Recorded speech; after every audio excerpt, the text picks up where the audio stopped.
ಮತ್ತು ಪೀರಿಯಡ್ ಸಮಸ್ಯೆ ಕೂಡ ಇತ್ತು. ಊಹಿಸಿರಲಿಲ್ಲ ನಾನು ಪ್ರೆಗ್ನೆನ್ಸಿ ಆಗ್ತೇನಂತ. 10 ವರ್ಷ ಆಯಿತು ನನಗೆ ಮ್ಯಾರೇಜ್ ಆಗಿ. 10 ವರ್ಷದಲ್ಲಿ ನನ್ನ ಕನಸು ಒಂದು ನೆರವೇರಿತಂತ ಹೇಳಿ ತುಂಬ ಖುಷಿ ಆಗ್ತಿದೆ ನನಗೆ. ನೆಗೆಟಿವ್ ಆಗಿ ಮಾತಾಡೋದಿಲ್ಲ, ಪಾಸಿಟಿವ್ ಆಗಿ ಮಾತಾಡಿ ನಮ್ಮನ್ನು ಎನರ್ಜಿಯನ್ನು ತುಂಬ್ತಾರೆ ಅವರು.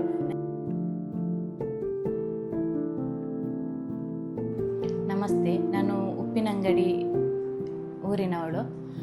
ನನಗೆ ಮದುವೆಯಾಗಿ 10 ವರ್ಷ ಆಯಿತು. ನನ್ನ ಸಮಸ್ಯೆ ಅಂದರೆ ನನಗೆ ಬ್ಲೀಡಿಂಗ್ ಸಮಸ್ಯೆ ಮತ್ತು ಪೀರಿಯಡ್ ಸಮಸ್ಯೆ ಕೂಡ ಇತ್ತು.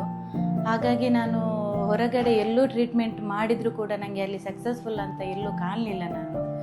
ಹೀಗೇನೆ ನಾನು ಮನೆಯಲ್ಲಿ ಬೇಜಾರಲ್ಲಿ ಕೂತಿರುವಾಗ ನನಗೆ ನಮ್ಮ ಕಸಿನ್ ಒಬ್ಬರು ಬೆನಕ ಹಾಸ್ಪಿಟಲ್ ಅಲ್ಲಿ ಅಂಕಿತಾ ಡಾಕ್ಟರ್ ಅಂತ ಒಬ್ಬರು ಇದ್ದಾರೆ, ಅವರ ಹತ್ರ ನೀವು ಟ್ರೀಟ್ಮೆಂಟ್ ಮಾಡಿದರೆ ಸಕ್ಸಸ್ಫುಲ್ ಕಾಣ್ಬೋದು ಅಂತ ನನಗೆ ಅವರು ಭರವಸೆಯನ್ನು ಕೊಟ್ಟರು. ಹಾಗೆ ನಾನು ಅವರು ಹೇಳಿದ ಪ್ರಕಾರ ನಾನು ಅಂಕಿತಾ ಡಾಕ್ಟ್ರನ್ನು ಬಂದು ಭೇಟಿ ಮಾಡಿ ನನ್ನ ಸಮಸ್ಯೆಯನ್ನೆಲ್ಲ ಅವರಿಗೆ ಹೇಳಿದೆ. 3 ಮಂತ್ ನಮಗೆ ಅವರು ಬ್ಲೀಡಿಂಗ್ ಸಮಸ್ಯೆಗೆ ಮತ್ತು ಪೀರಿಯಡ್ ಸಮಸ್ಯೆಗೆ ಕೂಡ ಒಂದು ಟ್ರೀಟ್ಮೆಂಟ್ ಕೊಟ್ಟು ನಂತರ 4 ಮಂತಲ್ಲಿ ನಾನು ಪ್ರೆಗ್ನೆನ್ಸಿ ಕೂಡ ಆದೆ. ಅದು ಊಹಿಸಿರಲಿಲ್ಲ ನಾನು ಪ್ರೆಗ್ನೆನ್ಸಿ ಆಗ್ತೇನಂತ. ಯಾಕೆಂದರೆ 10 ವರ್ಷ ಆಯಿತು ನಮಗೆ ಮ್ಯಾರೇಜ್ ಆಗಿ. 10 ವರ್ಷದಲ್ಲಿ ನನ್ನ ಕನಸು ಒಂದು ನೆರವೇರಿತಂತ ಹೇಳಿ ತುಂಬ ಖುಷಿ ಆಗ್ತಿದೆ ನನಗೆ. ಪ್ರೆಗ್ನೆನ್ಸಿಯಲ್ಲಿ ನನಗೆ 6 ಮಂತ್ ತನಕ ನಾರ್ಮಲ್ ಆಗಿದ್ದೆ. ನಾನು 7 ಮಂತಲ್ಲಿ ಚೆಕ್ ಮಾಡುವಾಗ ನನಗೆ ಶುಗರ್ ಇದೆ ಅಂತ ಕೂಡ ಗೊತ್ತಾಯಿತು.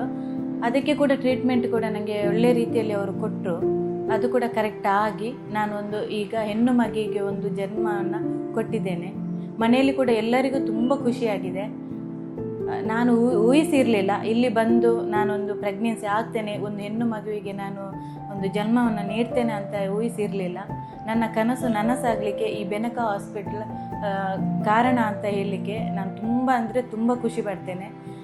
ಇನ್ನು ಮುಂದೆ ಕೂಡ ಯಾರಿಗೆ ಮಕ್ಕಳ ಸಮಸ್ಯೆ ಇದೆ ಅವರು ಈ ಬೆನಕ ಹಾಸ್ಪಿಟ್ಲಿಗೆ ಬಂದು ಅಂಕಿತಾ ಡಾಕ್ಟರ್ ಹತ್ರ ಟ್ರೀಟ್ಮೆಂಟ್ ಮಾಡಿದರೆ ಅವರಿಗೆ ಒಳ್ಳೆ ರೀತಿಯಲ್ಲಿ ಅವರು ಒಂದು ಫ್ರೆಂಡ್ಲಿಯಾಗಿ ಟ್ರೀಟ್ಮೆಂಟ್ ಮಾಡ್ತಾರೆ. ಅವರು ಅಂದರೆ ಅವರು ನಮ್ಮ ಏನೇ ಸಮಸ್ಯೆ ಇದ್ದರೂ ಕೂಡ ಅವರು ಕರೆಕ್ಟ್ ಕೇಳ್ತಾರೆ, ಏನು ಸಮಸ್ಯೆ ನಿಮಗೆ ಏನಾಗಿದೆ ಅಂತ ಕೇಳಿ ಮತ್ತೆ ಟ್ರೀಟ್ಮೆಂಟನ್ನು ಶುರು ಮಾಡ್ತಾರೆ. ನನಗೆ ಈ ಆಸ್ಪತ್ರೆಯಲ್ಲಿ ತುಂಬ ಖುಷಿ ಅಂದರೆ ನಮ್ಮ ಸಮಸ್ಯೆಯನ್ನು ಅವರು ಅರ್ಥ ಮಾಡಿಕೊಂಡು ಅದಕ್ಕೆ ಅನುಗುಣವಾಗಿ ಅವರು ಟ್ರೀಟ್ಮೆಂಟ್ ಕೊಟ್ಟು ನಮಗೆ ಧೈರ್ಯವನ್ನು ತುಂಬ್ತಾರೆ.